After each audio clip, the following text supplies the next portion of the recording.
Maddox kept playing the scenario over in his head. The crew is in mid-flight. Suddenly, silence. The hum of the engines stopped. The inside of the aircraft went eerily silent. Jim had been doing this for a while, so he immediately looked up from his maps. It's ironic how silence in its own way can be a terrifying sound. "Uh-oh, this can't be good," Jim thought to himself as he looked around the cockpit. "Holy shit! Engine out, gents!" Kirk yelled as he furiously poked and prodded the instrument panel in front of him. Scott's mind goes apeshit as he screams to himself, "What do you mean, engine out, gents, you fucking asshole?" But he instead takes the deepest breath of his life as his training kicked in. It felt to Scott like he was having an out-of-body experience. He was looking down at himself, picking up the radio and going through his training. Jim calmly tells him, "Scott, make the Mayday call." "No shit," Scott thought to himself, but instead said, "On it," as he felt he was back in his body as he radioed for help. "Mayday, Mayday! Top Dog, this is Rascal 905. Do you read me?" Top Dog was Command Center, their lifeline in the air. Top Dog's voice cracked over the cockpit intercom immediately. "Roger that." "Mayday, Mayday, engine out!" In between deep breaths to calm his nerves, he began to give out their coordinates. Scott glanced around the plane, amazed at the controlled panic of the crew as they tried to remain calm while letting their training take over, even as their plane plunged down from the sky into the Farallones de Cali, a mountain in the West Andes which hovers over the city of Cali. Scott swallowed hard, wiping the cold sweat from his brow and from his instrument console as he continued giving out their coordinates. Then Kirk shouted, "Hold on tight! We're going to crash land!" The crew braced themselves during the terrifying freefall as the plane continued tottering down from the sky.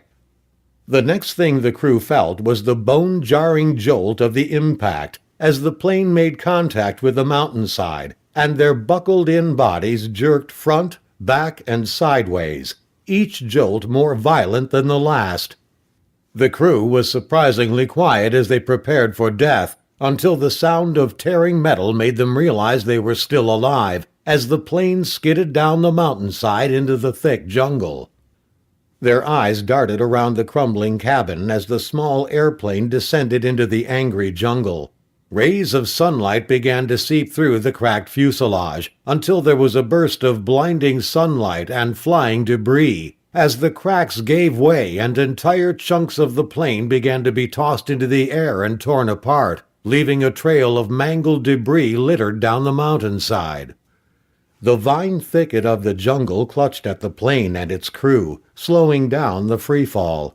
It was as if the jungle had swallowed them up and then spat them out. The slide continued to slow down from its frantic pace, and then suddenly it just stopped. Once again silence fell over the mangled airplane. What was left of the plane had come to a complete halt, with its battered crew inside. "Holy shit!" was all Scott could say as he began to realize he'd survived a plane crash. Then he heard Jim asking, "Everyone okay?" All eyes turned towards Kirk, the pilot who had somehow managed to find enough of a clearing to crash land and save their lives. The cockpit was covered with a glistening red mist. Kirk was strapped into the pilot's seat.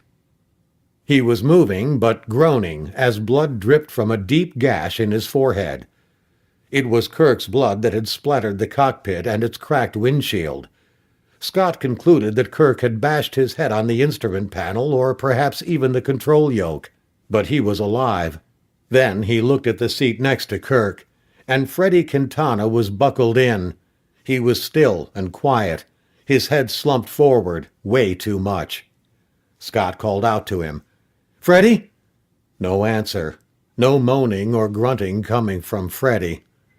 Scott unbuckled his seatbelt and maneuvered himself in pain over to Freddie to check on him, while Jim called out for Manny, who replied back, "I'm good. Get the weapons! Get the weapons!" Jim looked down at the weapons bag. He grabbed a pistol out of it, then a few other items, as he realized they needed to get out of the plane, fearing it could explode or continue to slide down the mountainside. "I have the weapons. You get Kirk and Freddie. We need to get out of here now," Jim said. Scott grabbed Freddie by the shoulder, and his head moved like there was no neck to hold it securely.